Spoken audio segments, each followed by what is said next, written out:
UPFs, like what can they actually do like to us and the kids if we do eat a lot of it?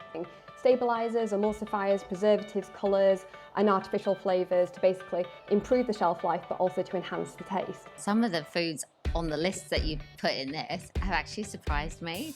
So I think sometimes social media can be very black and white, as in this is a good food, this is a bad food, but actually there's no such thing as good and bad food. It's about good and bad diets. It is so confusing. What are some of the worst like offenders of food that's like wrapped up and marketed as like being healthy but actually might not be that healthy for us? Food manufacturers draw your attention to one part of the product, but I would say those three, if they're featuring in your diet a lot, then maybe reduce your intake. If they can't afford that sourdough, I'd say we'll switch to wholemeal because then you're getting that extra fibre. I heard something about Pringles the other day that I just could never unhear, and I'll never eat them again. I'm not a believer that you should restrict foods because these foods are out there in the universe. And hi everyone, I'm Emily. And I'm Matt. And welcome back to our podcast, What They Don't Tell You. But we will. Yes, and today we are so excited to be talking to Nichola Ludlam-Raine. She is a dietitian, but a mum to two as well. And we're going to talk to her about ultra-processed food, hidden ingredients in your cupboards, and realistic swaps that you can do. She has recently written this book, How Not to Eat Ultra-Processed. So we have so many questions for you. Welcome, Nichola. thank you so much for having me. Great to be here. Thanks for coming on. I feel like I've been through a bit of a health journey recently. So all of this is top of mind for me, but then also the kids as well. See if we can make up for the past 40 years of eating ultra-processed food Exactly. for them. Exactly. Mm-hmm. So can you explain what ultra-processed food even is? Like, I feel like I've got an idea, but is there like a definition? And just to say, like, there is no harm done.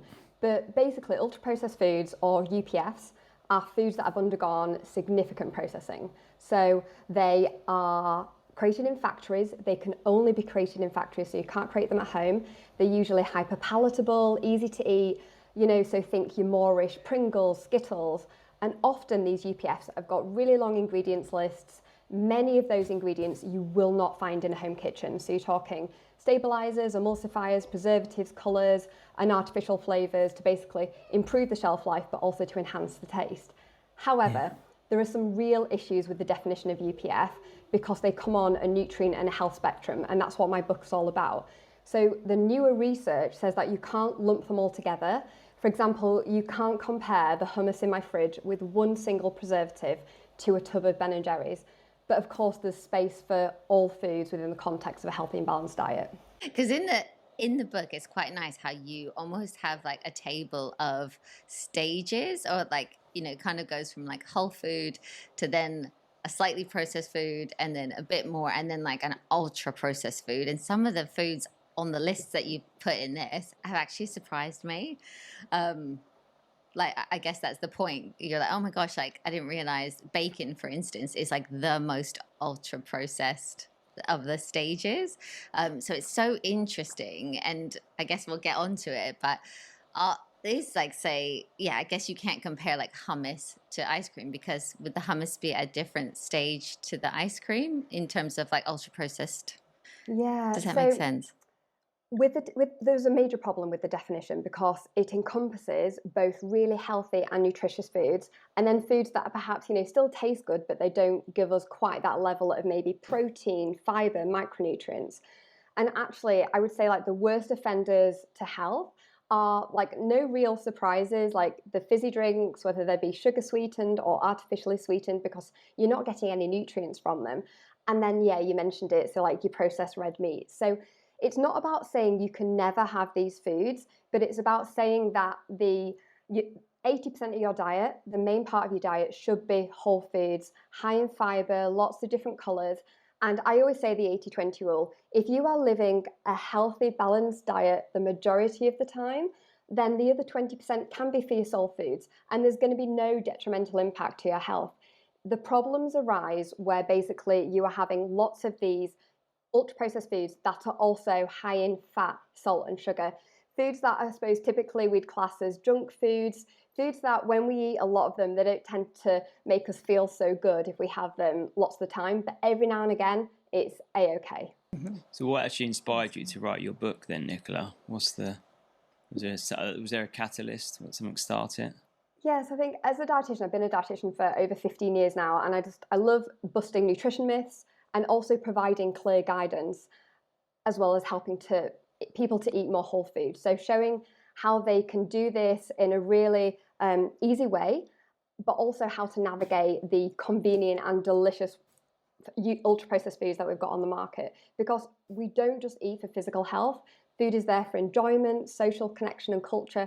So I think sometimes social media can be very black and white, as in, this is a good food, this is a bad food. But actually, there's no such thing as good and bad foods. It's about good and bad diets and what you're doing the majority of the time. So I wanted to get that nuance and that balance across in an accessible way, but whilst tackling a topic that like literally every media outlet is talking about almost every single day. It is so confusing as a person, but as a mum as well. Like when we're doing the food shop and we're looking at packaging and something looks healthy or says it's healthy or is just marketed in that way, but it's actually not. What are some of the worst like offenders of food that's like wrapped up and marketed as like being healthy, but actually might not be that healthy for us? Yeah, I think a big thing you have to be aware of is these so-called health halos. So health halos are where food manufacturers draw your attention to one part of the product and then you almost forget about the rest. And a classic is when I've seen marshmallows on the supermarket shelf and it says fat-free. I'm like, oh my gosh, marshmallows are fat-free because they are literally full of sugar. Yeah, and things like, use Diet Coke as an example. It's all green on the health, on the nutrition label. That doesn't mean that it's a health food. So I would say that they're probably the worst offenders. But when you look at the ingredients list and you see these additives, it's not necessarily like one or two of them. It's the fact that when you get a concoction of them, they make the end result really easy to eat. And actually part of the problem with UPFs is that they are so easy to eat that we end up overeating on them. So it's to do with eating rate. But also the problem is, what do these foods not contain? So they don't contain enough fiber, which we know nourishes our gut bugs. So if you have a lot of these ultra-processed foods that are lacking in fiber, full of these additives, you're potentially overeating on maybe calories, saturated fat, sugar, salt, and then undereating on the nutritious stuff. So if you have the nutritious foods in your diet, that's when you can get away with the odd, high in fat, salt, sugar, UPF, and not the other way around. So I do highlight 3 emulsifiers in my book as kind of like ones to look out for, P80, CMC, and carrageenan. However, these emulsifiers, they tend to be in foods that you normally wouldn't associate with health anyway, like ice creams and like packaged pastries. I have though found them in my tinned coconut milk. So if I see a tinned coconut milk that doesn't contain them, I'll buy it. We do though have it in still our house, and I only use it though once a week. It's in a curry. Not all of the tinned coconut milk gets eaten, and we serve it alongside broccoli, and I know that my kids are having fruit. So it's all about a balance. But I would say those 3, if they're featuring in your diet a lot, then maybe reduce your intake. But at the moment, like most of the evidence, it's on rats, and human beings aren't rats, and they're given high volumes of these emulsifiers. So that's why I want to say to parents, don't be scared or afraid, but just look at what's the balance of food across the week, across the month. Are you getting your 5 a day, 30 plants a week? And then don't sweat the small stuff. Going back to your 80-20, so it is things in moderation, right? But like, as long as you're getting the goodness, then you can have some of those treats. Yeah, 100%. Like I've been practicing and preaching the 80-20 rule, I'd say like for almost 20 years. And 80-20, I'd say like it's a guideline. And if say you are out and about and you're buying say like a ready meal, most of the, not a ready meal, a meal deal, most of the meal deal mains are ultra processed. So you could say, right, well, I'm going to go for the whole meal one, and then I'm going to make my sides non-UPF. So I'm going to get a bottle of water and some fruit salad. 80-20, we're balancing it out. Or let's say you're having an indulgent Friday night, fizzy drinks, we've got some sweets and chocolate. Maybe the next day, have a bit of a wholesome, nourishing breakfast, some oats in there, add some healthy nuts and seeds for healthy fats, add some fruit, and go for a walk in nature. Not because it's a punishment, because it's about balance. So it's just about getting that balance. So nourishing yourself, nourishing your soul, and nourishing your body across the week. That's really nice to hear, because as a parent, I think that we just suffer from mom guilt, parent guilt so much, don't we? That you feel, especially I feel it a lot when we go on holiday, because you're a bit more relaxed and you're like, oh yeah, that's fine, like have what you like. And then even they notice after a couple of days, they feel rubbish, like from not eating like the right things. But yeah, it's funny how when we were talking about like, you know, like the marketing and the claims on things, like if you pick up a broccoli or, you know, a pepper, there's nothing on it because it's just good. So it's almost like if something is making any claims, like I picked up some crackers the other day that I was going to buy for the kids, and they said made with real cheese. And I was like, why would they not be made with real cheese? Like it's almost any kind of claim should almost make you, I don't know, think why is it? Because, you know, UPFs, like obviously I think we know that they're bad for us, but what can they actually do like to us and the kids if we do eat a lot of it? Like, is it our brain? Is it our bodies? Is it cancer in the future? Or I don't know. So I mean, scientists are still trying to work it out. And although there is this growing body of evidence that shows that basically for every like 10% increase of ultra processed foods that you have in your diet, yes, there is an increased risk of things like type 2 diabetes and obesity. The problem isn't to do with the ultra processed foods per se, like on a molecular level. It's the fact that they are really easy to overeat on, and it's what they are lacking in that matters most. So if you are actually fueling your diet on these, like on your 5 a day, on your whole grains, lean proteins, healthy fats, that's when actually your body can cope with small amounts of them. It's when they are the predominant food in the diet. The problem with the media is that they've kind of like lumped all ultra processed foods together, and people are saying, well, what are ultra processed foods? What aren't they? But actually, when the definition was first coined, it was actually back in 2009. It was done to help analyze diets at a population level. It was never done as a UPF equals unhealthy and non-UPF equals healthy, because sugar isn't ultra processed. Butter isn't ultra processed, but we know those are two foods that we should not be overeating on. So it's not as clear cut, and that's why the UK government haven't actually adopted a single definition. So I think it's a watch this space. In general, though, I would say the shorter the ingredients list, the better. But please don't worry. If you've got a really fussy eater, like my 3-year-old is so fussy, a swap might be we'll swap from fruit yogurts to plain yogurts and sweeten it with whole fruits at home. Yes, that will work for me, for adults. It won't work for my child. So I buy her the little fruit pots that I know that, I'm okay with the ingredients list, because I would rather her get the calcium. Also, it's fortified with vitamin D. It's got iodine in there, some protein, because I know that she will eat it. So it's all about a balance, like where is it about meeting parents and people in the middle, about, where are they in their life? Yeah. So our youngest will eat like Greek yogurt on its own, but then I'll have to put not on its own, because I have to put maple syrup on top for him to actually eat it. So I'm like, is that worse than the sweetened, the sweetened yogurt, or is that better? I don't know. It 100% is better, because that is still, that's not ultra processed. A food becomes ultra processed when it's got those additives in, so like modified maize starch and colours. And perhaps if you were to give him maybe like an ultra processed yogurt, he would eat more of it. Yes, that's true. As much maybe fibre and protein, for example, if you're adding like fruits at home. So I would say it's always best to go for the natural yogurt, a little bit of sweetness at home, than the fruit yogurt. But yeah, we still have fruit yogurts in our house. Like, they're not the worst offender. And actually, the research shows that foods that are high in whole grains, also dairy and plant foods, even though they're ultra processed, they're not detrimental to health. Yeah. I think it's the can of Red Bull that he has after that's probably the problem. Nichola, you're obviously a mum, but by trade a dietitian. Did writing the book reevaluate the way you fed your family? Obviously, you was a dietitian before you had children as well, but I should imagine it sort of honed it all in, right?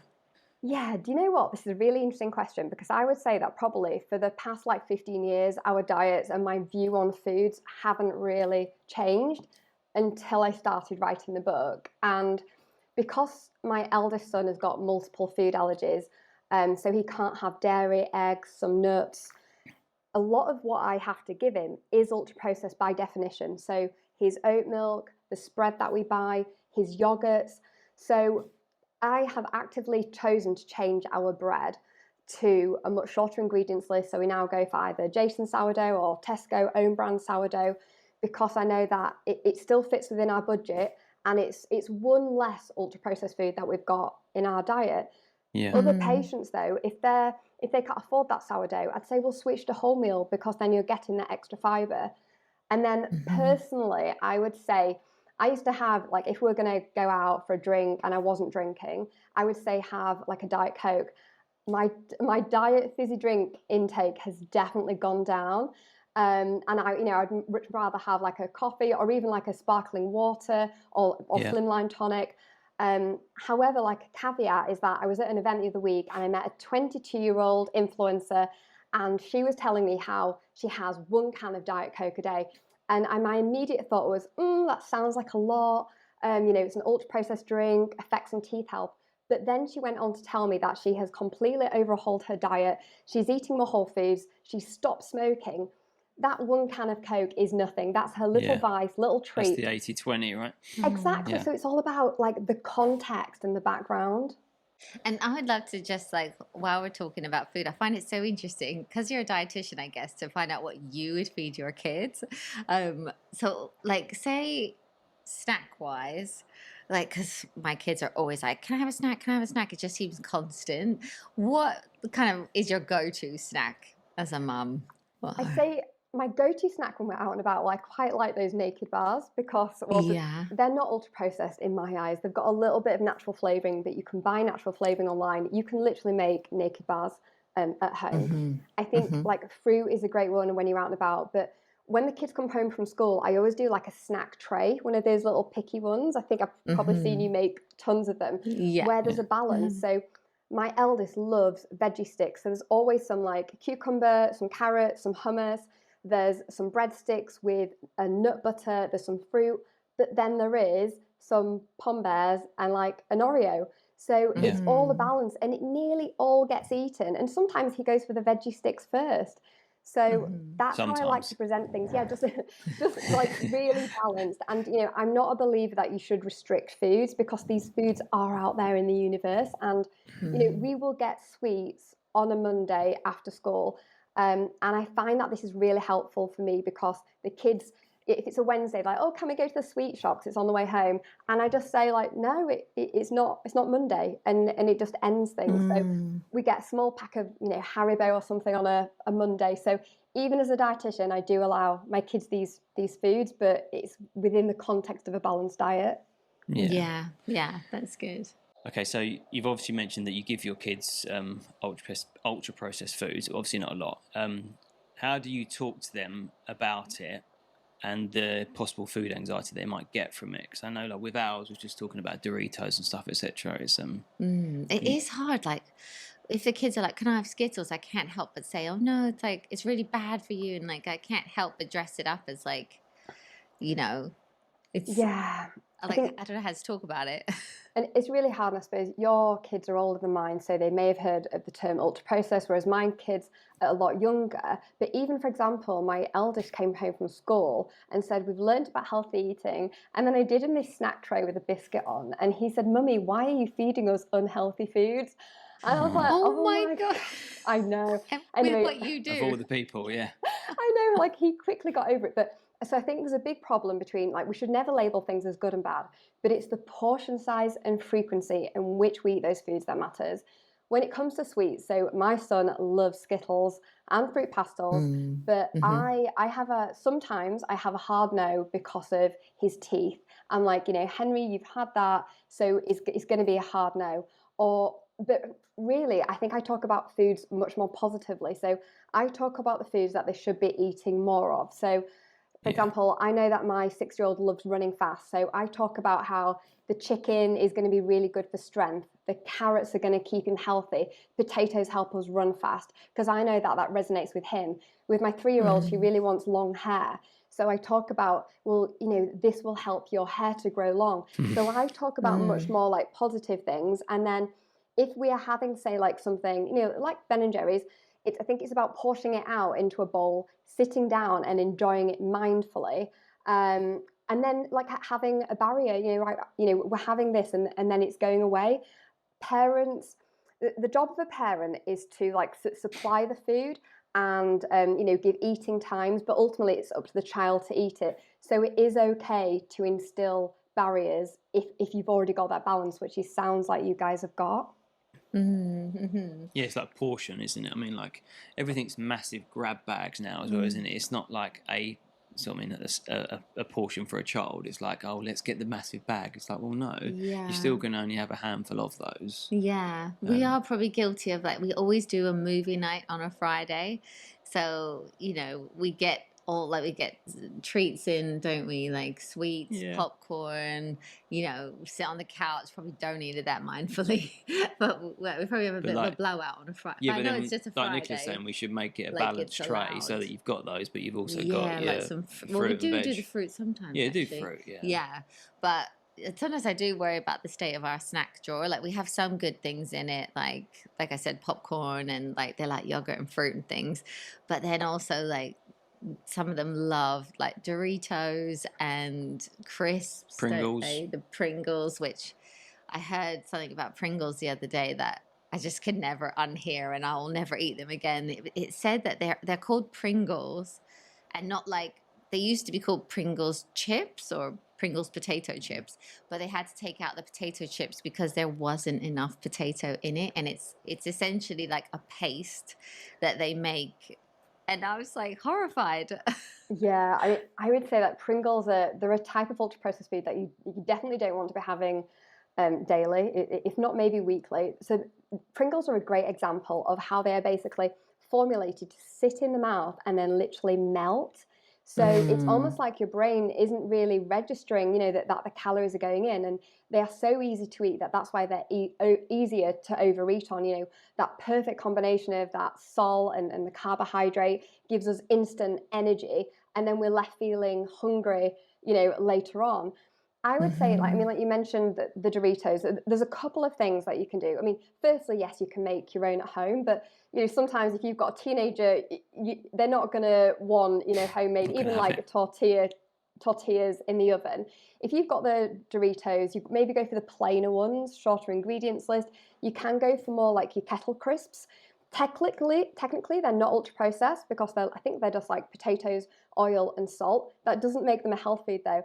But then, are you serving any healthy dips alongside? So have you got some salsa or guacamole? Because then you're sneaking in veggies. So I think it's totally okay to have these foods in. And I think you've made a great point about the grab bags, because research shows that the bigger the bag, the bigger portion you will pour. But if you've got that Friday night movie night, everything's pre-portioned on the plate, you're sharing it, you are creating amazing memories, and yet you might have a little bit of balance. You might have some healthy dips for them to, dip the Doritos in, which is going to slow down the eating rate, increase the fiber, have some fruit on there so that it's balanced, but you can totally still have those soul foods, because it's Friday night. It's not like you're having movie night every night of the week.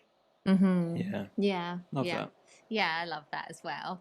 And is there anything else that like parents, people can, small changes that they can action like easily this week that could maybe make a difference? Yeah, so I always say, first of all, if you're feeling overwhelmed about your own diet, start with a 7-day food diary. Just write down what you're eating, where you're eating it, and why. So I always talk about, are you eating it out of head, heart, or stomach hunger? Is it to do with cravings, emotion, or is it true stomach hunger? Because you haven't eaten enough at lunchtime. There isn't enough protein or fiber, so then that's led to a packet of biscuits being eaten in the afternoon. But I think the big change that I would say to make is your environment. So as parents, we are the gatekeepers to what our kids eat. You are literally bringing food into the house, you pay for it, but how do you arrange it in your house? So what I mean by this is having a fruit bowl out on the side in clear shot, washed so that the kids can literally grab and go. When they open the fridge, have they got pre-cut up veggie sticks, crudités at eye level with your healthy dips? Have you got in your cereal cupboard the whole grain, lower sugar cereals at the front? You still have the sugary cereals there, but they're a little bit more inconvenient, like they're not the default choice. And for example, the biscuit tin, the number one thing that I always say in clinic to my patients, move it from next to the kettle to a more inconvenient location. Because what that does is it helps to break the cycle of mindless eating, like you click the kettle on or go for a drink and you dip in for a biscuit, and it creates pause points. So moments in time that makes you pause and think, like, do I really need this right now? Or actually, like, do I need to phone a friend or, go outside, if you're feeling stressed? Because emotional eating some of the time is fine. It becomes problematic when it happens a lot or it's your only default. So I would say change your environment when you've got 10-15 minutes, you're feeling good, you've just done the food shop. Can you do a little bit of food prepping, rearranging, and see what effect it has on you and the people in your house? Yeah. Well, we don't have a cookie jar because I can't be trusted around it, which is probably not a bad thing for everyone else. And we don't actually have cereal because we just found that the kids would just want the sugary cereals. So we just don't have it. They would, especially as they're getting older, they're actually so hungry now. And they would literally pour a big bowl of Cheerios at like 9 p.m. And I'd think, I really don't want you eating that, in the evening. So we sort of stopped buying it. But I think we've got them onto eggs for breakfast because that was the battle. Was obviously we just said we've got to cut out cereal because Cheerios was the one that they loved. It's obviously full of sugar. But it's those habits, isn't it? Yeah. Like one really bad habit we were saying that our family probably has is having dessert after lunch. Like, we don't know how we've got here, but the boys, they'll have a sandwich, like say on the weekend, they'll have their sandwich and their lunch, and then they're like, what's for dessert? And I'm like, how have we got to I think it's because dessert obviously with their lunch at school, whether it's dinner or packed lunch, they still have true. like a chocolate biscuit after or So I feel like we need to, especially with the summer, the summer months, we need to maybe think of like a healthy dessert that's like the option, because I don't really want them having pudding like twice a day. Fruit and yogurt is like it's something sweet, even with a little bit of honey. And I think one top tip that I haven't mentioned, so like a big philosophy of mine is always focusing on what you should be doing more of. Because when you focus on that mentality, the things that you should be eating less of naturally decline. And also our brains don't like to be deprived. So if you say to yourself, I'm never eating that again, don't eat that, you end up craving it. So something that I always say is keep a variety jar on the side with mixed nuts and seeds that you can literally throw on everything. So you can throw on your eggs, throw on your porridge, throw on your yogurt and fruit, and it adds some crunch and healthy fats. So diversity jar, and that's the word I was thinking, and that helps you to hit your 30 plant-based foods a week. So focus on what you should be doing more of, not less of, when you want to start. Yeah. Oh, I love that. I heard that nuts and seeds are really good in perimenopause as well. So that could help me as well. Your new obsession. Yeah. And mine apparently. In your book you talk about swaps and easy recipes. Can you share some maybe go-to family swaps that people can make quite easily without having to overhaul their whole kitchen? Yeah, I mean, the simplest thing is swapping from white to brown. So white bread to wholemeal bread, rice, pasta. That is so simple, and it doesn't require you spending any more money. And then I think if you are a big meat eater and you want to say eat more plant-based protein, not per se swapping some of the meat for beans and lentils, but just add in a tin of kidney beans or lentils to your bolognese. And then you're bulking it out, so you're cooking once and eating twice, have leftovers the next day. So you are swapping some of the animal protein for plant-based protein, but it's still there and you're getting more of it. So my 6-year-old, for example, will eat kidney beans now. So it's about these subtle changes. And even when it comes to bolognese, can you buy maybe a pasta sauce with a shorter ingredients list, or even better, going for passata and add your own herbs? So it's just about these little changes. I'm not saying that you need to make your own pasta sauce. If you want to give that a go, then great. But you might not be at that point in time or energy. So just go for one that's got a slightly shorter ingredients list when you're in your local shop. Yeah. Yeah, that's good. Okay. We'll be So we've looking got at some, packaging even more than we were. yeah. We've got some quick fire questions for you. What is one ultra processed food that you secretly love? I'll give you one that is less nutritious and one that's more nutritious. The less nutritious Okay. one is definitely Magnums. Like, Mm. don't give me a mini box of Magnums because they won't be there 2 days later. But I love Nice. them in the summer. And then a healthier ultra processed food is the chocolate protein bars. If I am caught out and about and I'm hungry, I've got nothing against a chocolate protein bar because I figure it's much better than the average chocolate bars. Yeah. Yeah. Actually, going back to you saying about the Pringles, is it Cadbury? Is it one of the chocolate brands? Isn't Mm. allowed to use the word chocolate because there's not enough chocolate in the bar. Yeah. Apparently, Yeah. Apparently, there's like some chocolate bars, and actually, it makes sense. Like in Canada, growing up, they were all candy bars. They were never called like Ah. chocolate bars because they didn't have enough cocoa in it. They're just sugar. Yeah, and I mean, if you can go for 70%, like that's something that I personally do try and do. Yeah. If my husband Mm. buys in Galaxy, of course, like I'm going to have some, but I make sure that the majority of the time I always go for the 70% chocolate, and then it gives Yeah. sweetness and some goodness and also fiber as well. And because it's Yeah. not as good, you don't want to eat as much. Whereas like Yeah, the Galaxy, you just want to eat the lot, well, right? exactly. Yeah. It's not as moreish, which is it's the Yeah. difference between non-ultra processed and ultra processed. It's got that moreish factor. So yeah, an easy swap you can make in the supermarket, and then it conveys to home. Yeah. Okay. Okay. A packaged product you actually recommend?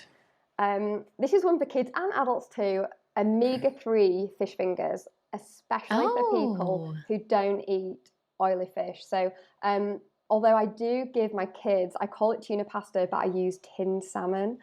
But Ah. yeah, so I would say omega-3 fish fingers, especially for children, and if they're fussy and you can't get in salmon or mackerel or sardines, I've got nothing against fish fingers, baked beans and peas as a super quick meal. You haven't done the food shop, you're in late from Yeah. swimming, do everything in the Yeah. air Mm. fryer and on the hob.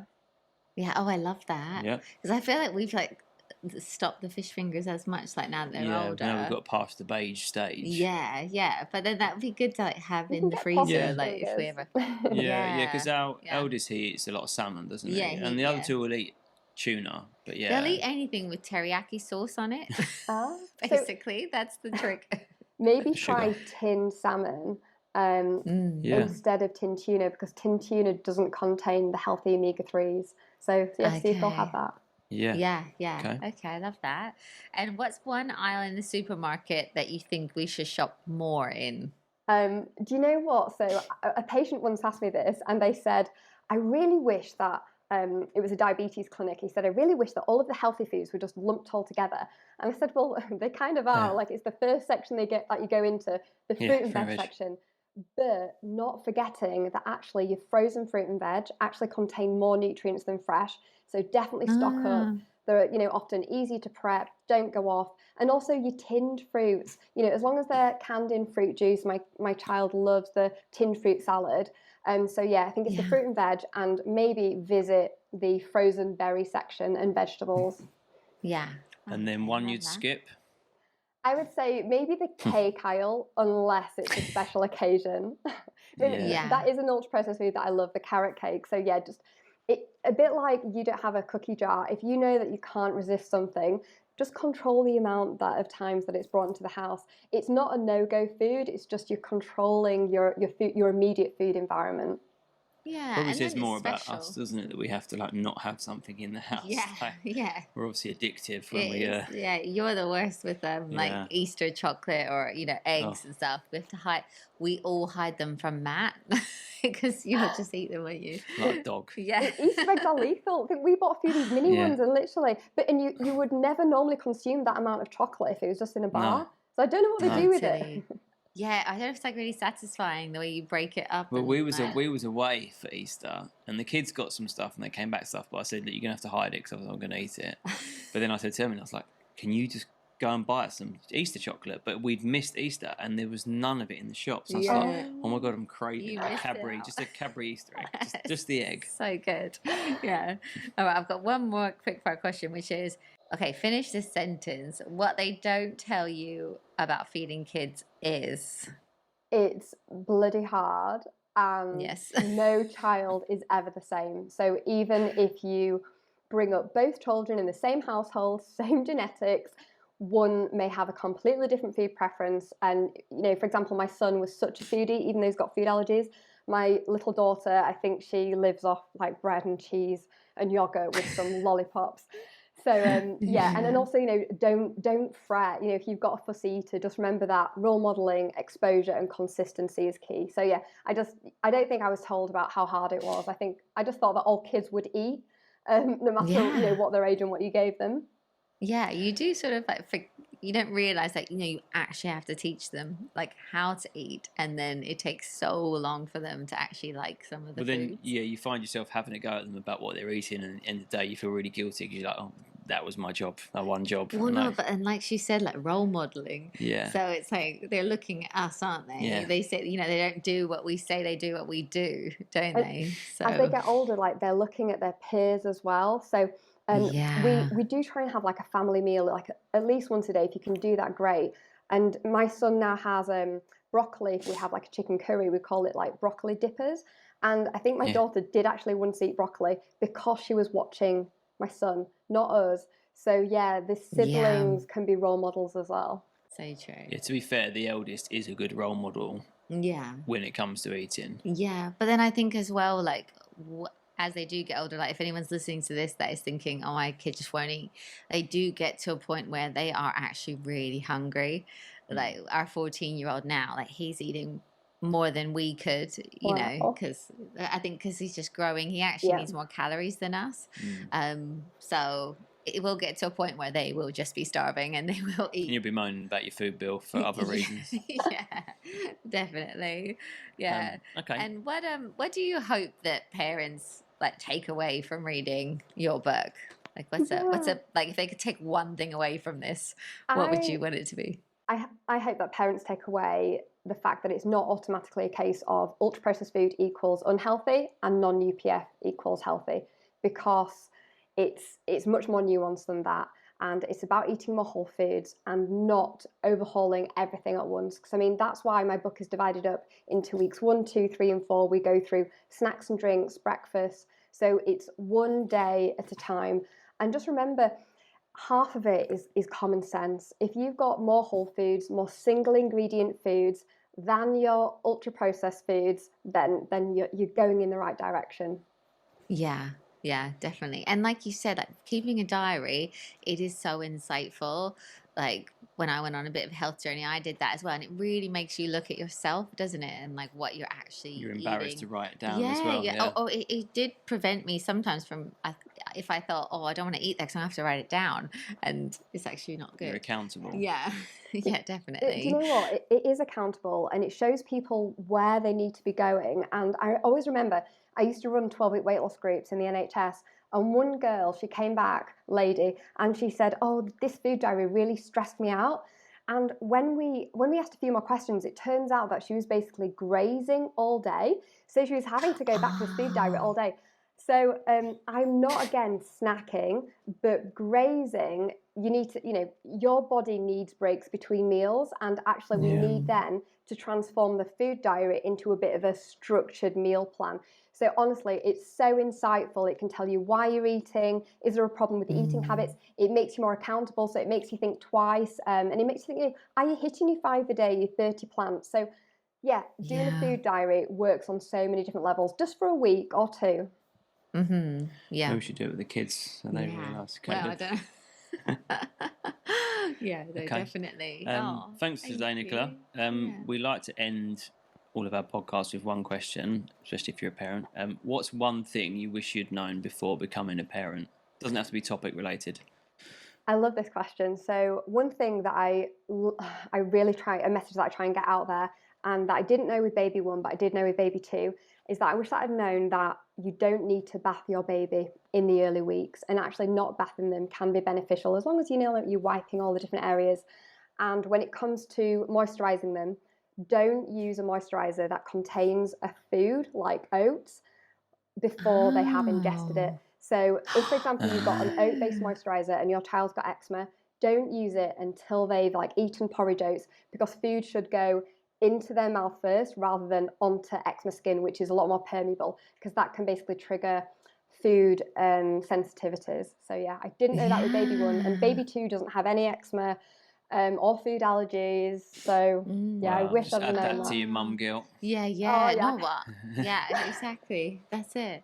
I remember like when we left the hospital with our first, I remember thinking, oh, we've not bathed him. Like I thought it would be like a thing you had to do before you leave, but they were Yeah. like, oh no, it's better for them to like not for the first week. Yeah. You do get so And obsessed, then- don't you, about that first bath and then bathing them after that, when actually that's more about you than the baby, because obviously Yeah. baby don't want Exactly. Yeah, I was so Yeah. obsessed with trying to get into that routine of bath, book, and bed. And when he was only about 3 weeks old, it's ridiculous. So yeah, my second one, we didn't actually bath her for I think 6 weeks, and then we used like a lovely like baby oil on her, and then so yes, that's something that I like to share. Yeah, good tip. But I'm sure someone said, oh, you can like put olive oil on them. Does that sound right, or is that a no? Because that's food as well. Yeah, like no, when it comes to like the permeable skin and like eczema skin, because basically the food particles can get in. So that's why they think peanut and egg is linked with eczema, because like the particles are on parents' hands in the air, and then it gets in topically, and then it sensitizes the child. So so my son's allergic to both. So yeah, there is a lot of mum guilt, but you can't hold on to that guilt because you can't control the past. You can only control the future. And we're doing OIT now, which I know that you guys have done as well. Yeah. I was just gonna say, same. No, but it's stressful with allergies, isn't it? Yeah. Oh, well, anyway, on that note, It could be a whole new podcast. No, but that is a episode. good tip, because had we have known that, like it could have protected. We wouldn't have bathed them our in peanut kids. butter. Stop. Yeah, I would have done things differently, but do you know what? As a first-time mum, there's so much going on. So all I think is, in my position and on social media, I can just share that message and hopefully help another child. And I know that I have done from messages from mums saying, I remember Nichola, you said that. So I know that I've helped, although I couldn't. Well, I'm trying to help my son now with OIT, and I can't change the past. Yeah.